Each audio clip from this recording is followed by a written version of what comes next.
我高考交白卷，只因为我觉醒了高级文明科技系统，得知外来文明即将入侵地球。为了阻止这一切，我必须尽快完成系统任务，获得科技技术。系统查看任务进度。宿主熊出没人类，智力100，魅力99，情商60，及格线为60，粉丝值1。任务1，高考结束请领取奖励。任务2，制造机甲拉格纳美陆人形兵器，进展度70%。任务3，击败异次元巨兽，粉碎外星人占领蓝星的阴谋。核燃料、零式斩灵刃、粒子光束枪、质子炮等等还未完成，现在要进行最关键的一步，在飞行制服上实现神经元交互技术，这能更好的操控机甲，也是开启机甲的钥匙。完成就可以进行测试了。与此同时，熊出没的女朋友正看着一条视频。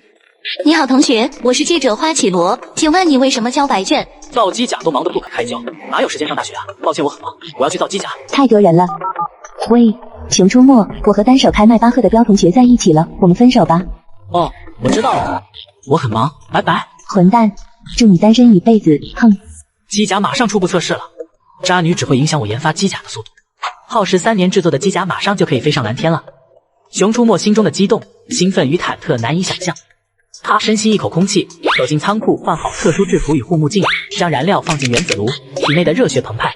充气式增压 ，PMA 外部无异常，内部无异常。打开保险装置，反重力立场打开，反应炉温度上升200万 K。瞬间双翼推进器开始喷出湛蓝色的空气。仓库大门打开。熊出没忍着立刻飞向蓝天的冲动，远程打开提前布置好的摄像头。他需要粉丝值，在系统里各种高端技术都有，不过前提都是需要粉丝值来兑换的。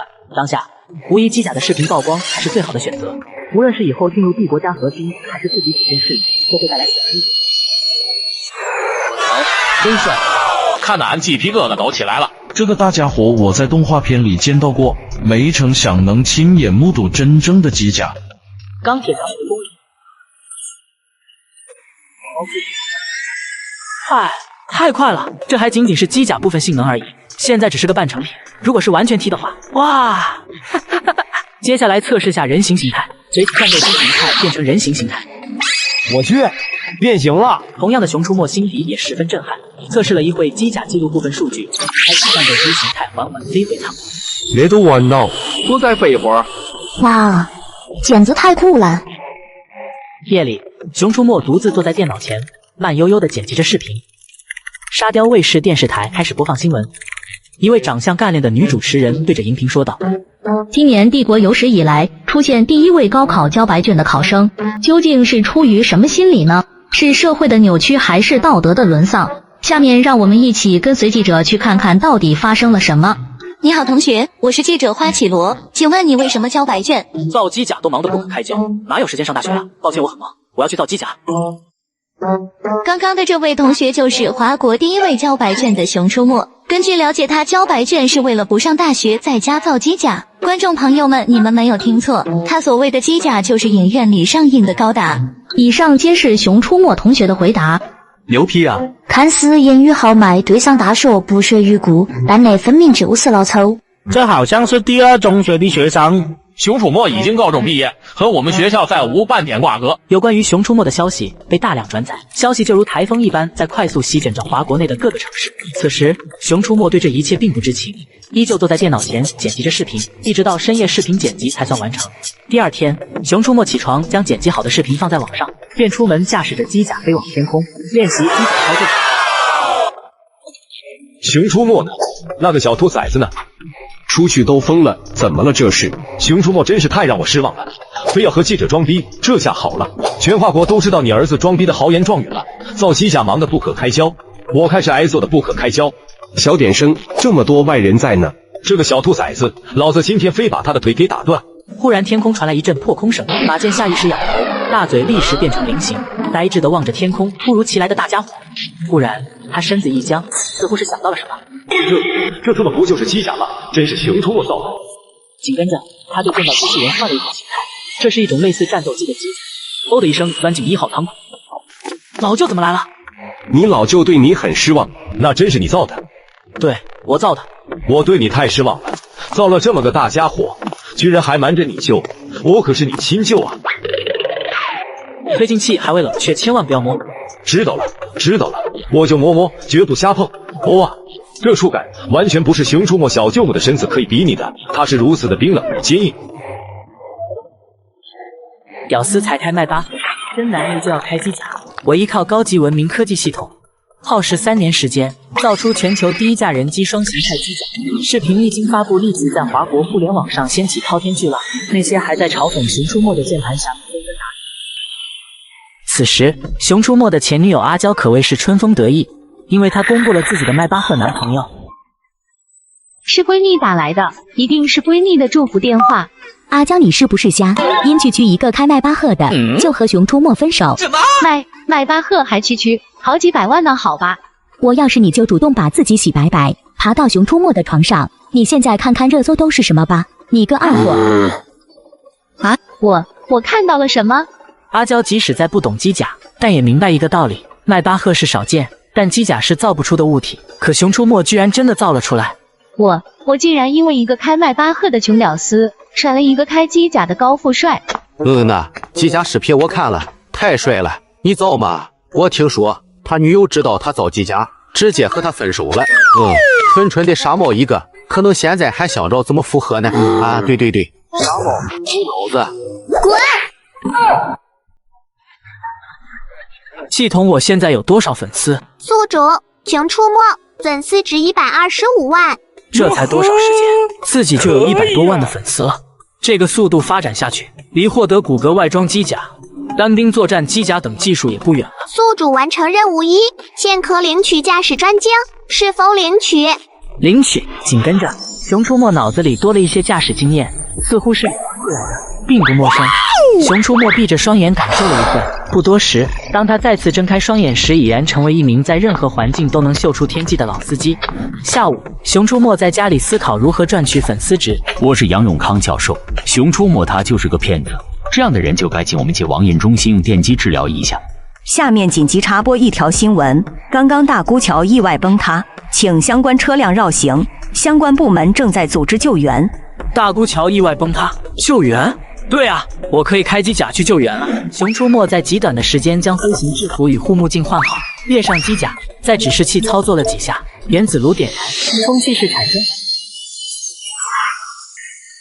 观众朋友们，今天本市发生大型事故，大沽桥崩塌，我们的人民子弟兵冲在第一线奋力救援。目前最困难的是有56辆车落水，多耽搁1秒，也许就会多一条生命。那是什么？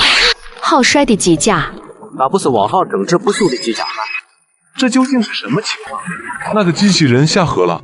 对熊出没来说，救人并不困难，没多久，熊出没就把所有车辆救援队员震惊到麻木，震惊到视线无法从机甲转移。这个神秘的机甲一经出现，便解决了现场最大的难题。好帅！英雄啊，他救了我老婆，我一定要让我老欧不让我女儿以身相许。记者花绮罗兴奋地跑来道：“你好，熊出没同学，我们又见面了。没想到你真的是在造机甲，我国都无法造出的机甲却被你造出来，真是难以想象。我还要回去造机甲，没有时间接受采访，再见。”同样的配方，花绮罗独自一个人在风中凌乱。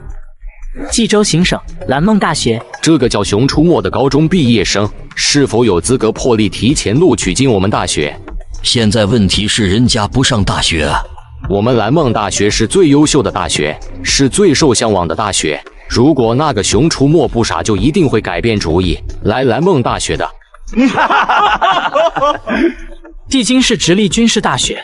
具体情况大家也都知道了，说说各位的意见吧。很不可思议，机甲的真实性大家都清楚，但是人家都说了不上大学，我们怎么邀请？不上大学不代表咱们不可以拉拢他。没错，我们大学需要这样的人才。一番讨论结束，为了拿出足够的诚意，最终由第4军团长兼直隶军事大学校长梁世忠亲自带队北开机甲，在一场严重事故中挽救众多无辜的生命。因此，关于机甲救人的消息再次全网炸开。同时，各大院校也在探讨如何拉拢我。经过这一事件，我的粉丝值也突破200万大关。太好了，200万的粉丝值是系统兑换的最低标准。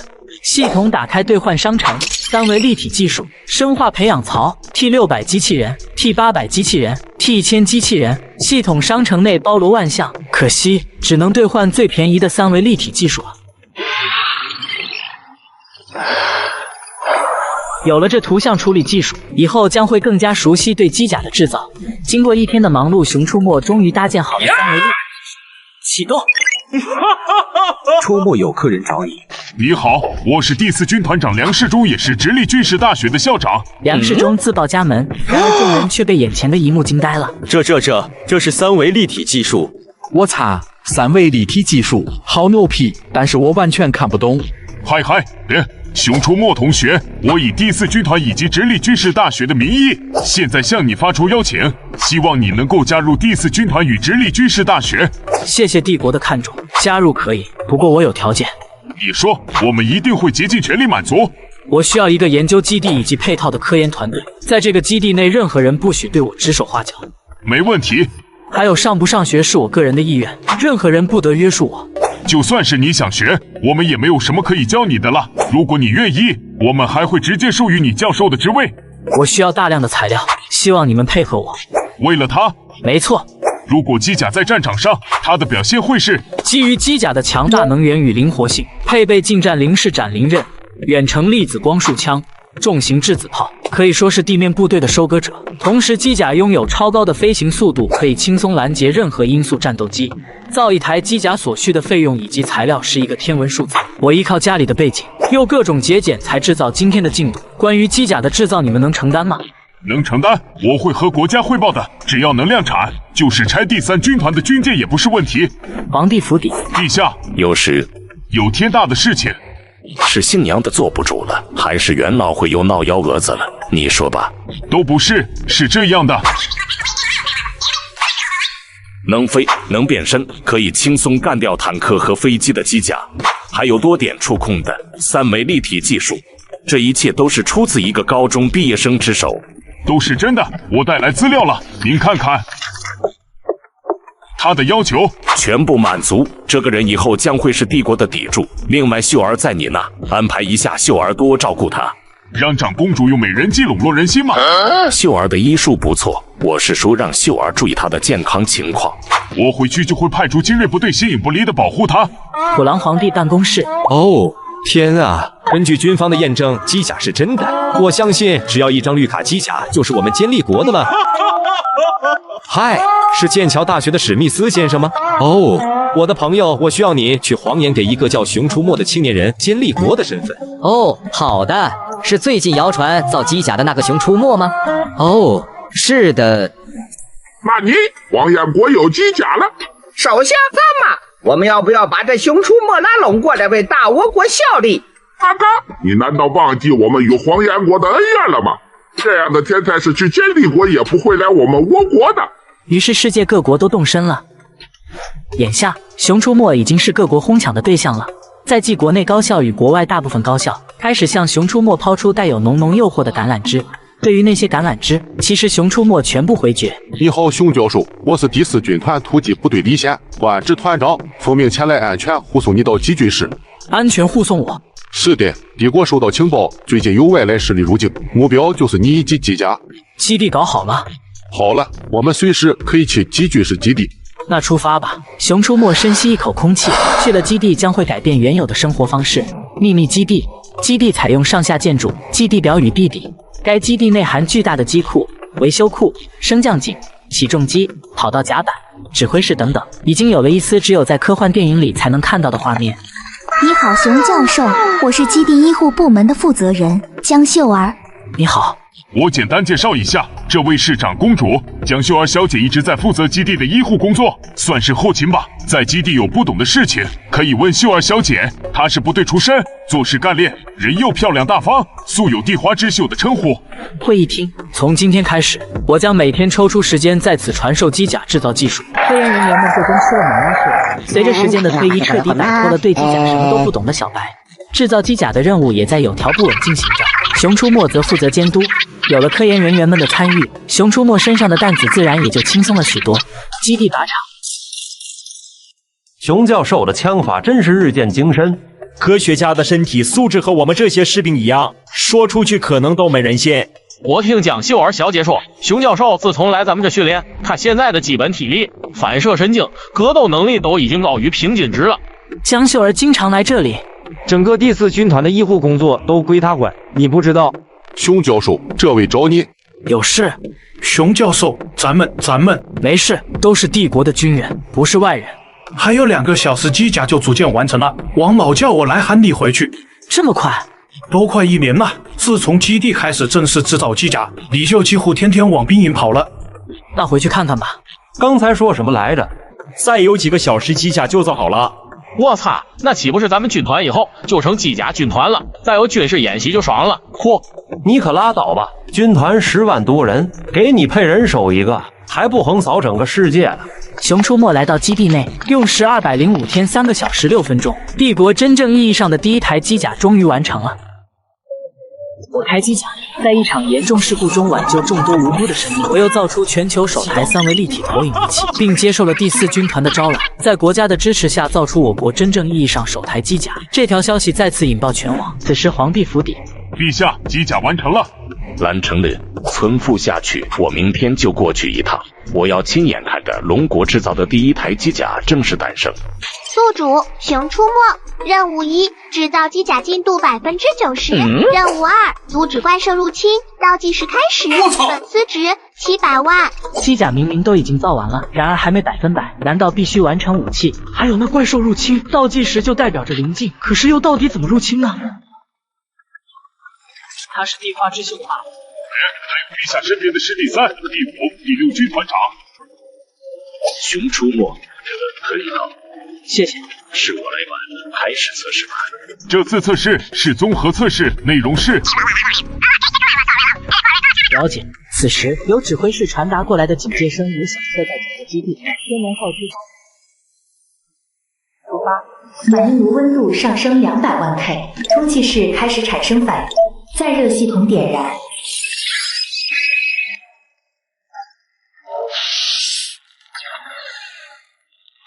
咱们的战斗机绝对没有这种速度。陛下，我们第6军团已经好久没有配备新的大型武器了。我们第3军团的航母那些战斗机都1个月没有换代了，也需要更换。没什么好说的，4、5军团从成建制就是兄弟军团，他没有的东西我们也会有的。现在才仅仅是刚刚制造出来，还没有大规模服役的能力。等有能力了，你们自己和熊出没说吧。来了。天不生我李铁牛，机甲万古无长夜。以前我觉得玩枪的男人才是最帅的，但是现在骑机甲的男人才是最帅的。这比好莱坞大片还要让人感到震撼。你们看还会变身？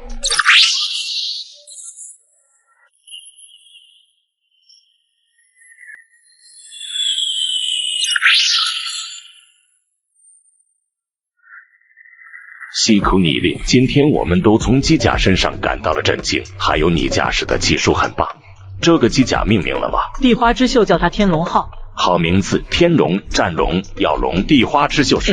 不是你闺蜜的雅号吗？我不知道，江秀儿父女之间似乎是有什么隔阂。统领处的人命书过几天送过来，从现在开始，你是整个基地的最高指挥官，负责整个基地的事宜，全力制造机甲。这是拉拢，龙国一个全新的势力正在悄然升起，它的名字叫机甲部队。这是龙国制造的第1台机甲嘛，好酷！今年填志愿就填直隶军事大学。对我就算是考了个龙国状元，也阻止不了我去直隶军事大学的决心。此时，3韩国在世界会议上举证熊出没是他们3韩子民，且强烈谴责龙国为什么不把熊出没送回母国的时候，机甲测试成功的消息也传到了大洋彼岸的监理。不要以为你们在坦克上画个脑袋，我就看不出来这是坦克。比起龙国的机甲，你的图纸只能看到一坨穷。我现在以监理国皇帝的身份命令你，一定要给我重新设计出比龙国更加庞大的机甲。屌丝抬抬麦巴，真男人就要开机甲。龙国首台机甲迎来首次测试，龙国皇帝亲自见证，机甲凭借超高的性能和熊出没熟练的操作技术，得到众人的认可。此时基地内，熊出没看着眼前超硬的所制造的巨舰，不错，老王，咱们的远程武器呢？你给我们的粒子光束枪和质子炮技术太领先了，我们之前又把所有的精力都放在天龙号上，所以还需要漫长的时间才能理解。你们就先做一把适用天龙号的来福枪吧，先凑合用。凑合用，提前准备总是没错的，估计也就是在个把星期，来自外星人的阴谋，异次元怪兽就会入侵。宿主，在我国福岛附近发生了一个起点，文明入侵开始。什么？文明入侵？怎么提前了？由于小日子排放核污水，导致起点提前扩张，导致入侵提前。小日子真是自作孽不可活呀！虽然灾难提前到来了，但为什么我格外的开心呢？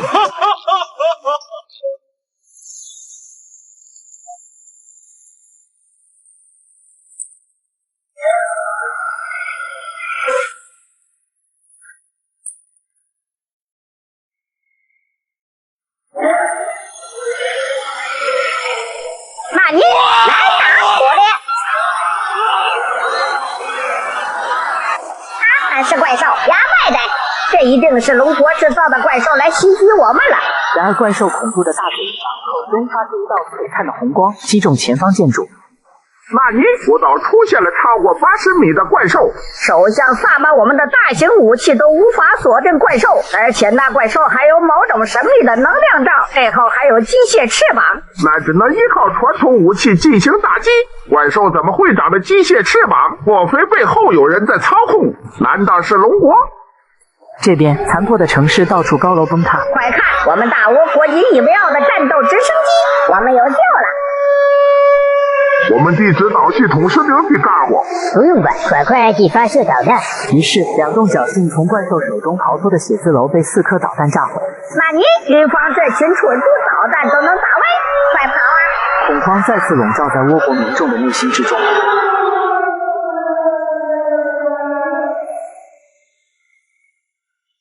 小日子和污水排海，导致异次元怪兽提前入侵。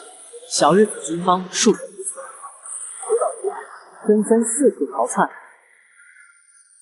此时，小日子集结了2个军团，攻击20万部队，敌怪兽、机枪、RPG 等等重火力开始冲突不止。简直连挠痒痒都算不上。怪兽口中发出一道地面部队损失殆尽，就迅速到达战场。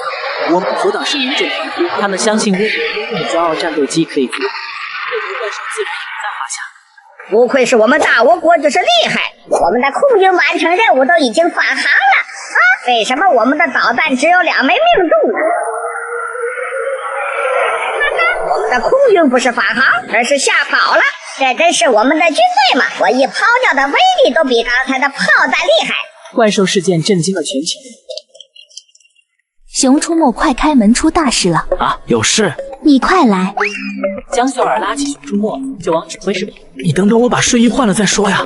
整个基地各个通道的保卫都惊了。长公主江秀和基地的指挥官睡到了一起，是利用职权之便还是？哎呦呦，不得了不得了！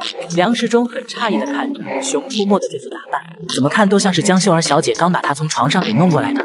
这是刚刚统领处发过来的消息。我是记者花绮罗。目前未知怪兽袭击了排放核污水的福岛，可以看到一头巨大的飞龙形状的怪兽正在无所顾忌地肆虐着任何建筑、任何生物。本记者想说，天道好轮回，苍天饶过谁？根据显示的资料来看，这头怪兽无法被制导系统锁定，有一种神秘的能量护盾，以及会喷出一种能量波。这样的怪兽，我们的机甲管用吗？问题不大，咱们可以靠数量制胜。哦，对了，就在刚刚倭国时间21点，安田那个老家伙又给咱们泼脏水，说这头邪恶的怪兽有可能是来自咱们龙国。切，那头怪兽呢？被他们干掉了，还在轰呢。据说摧毁完福岛市，正在向临近安田市一路摧毁。酷，真是卸去我一身闷气。为了让接力国给他们松开面子，还真是连脸都不要了。皇帝陛下给基地下达了最新的指令，各项资源开始拟定调配，不再限制。倭国被怪兽袭击了，真的假的？居然还有这样的好事！听说福岛市现在都成废墟了。倭国居然又找借口说怪兽是我们的阴谋。首相萨满，好消息！经过5天20万部队轮番轰炸，怪兽终于被消灭了。消息，快的通知新闻发布会，我让全世界的人都知道这个历史性的一天。没有我们倭国，怪兽已经摧毁了整个世界。基地内打破怪兽的能量盾，再用利器进行物理攻击，可比那些倾泻弹药更有效，或者让伤害进入怪兽的内部，例如给怪兽投毒。这样艰巨的任务，军团不行，直升机不行，但是机甲行啊！熊教授，天龙号武器加载好了。什么？天龙号的武器都已经加载好了？是的。好，辛苦了，你先忙吧。系统查看任务。宿主，请出没。任务1：制造一台机甲已完成，请领取奖励：驾驶舱技术。任务2：阻挡怪兽入侵，粉丝值2100万。2100万，怪兽入侵后粉丝值飞涨了，哈哈哈！领取奖励。我上个奖励就是驾驶技术，这个奖励有什么用？还不如 VR 舱好呢，最起码睡觉之前还可以做一些很刺激的游戏，活动全身的气血。后面的日子里，怪兽袭击的消息也很快便得以平静下来，人们吊唁死者，但生活依然要继续。直到1个月后，怪兽再次突然出现，袭击了西亚王国，最后联合法兰国帝国才消灭怪兽。这回人们应该意识到，这只是灾难的开始，而我将会带领人类摧毁外来文明。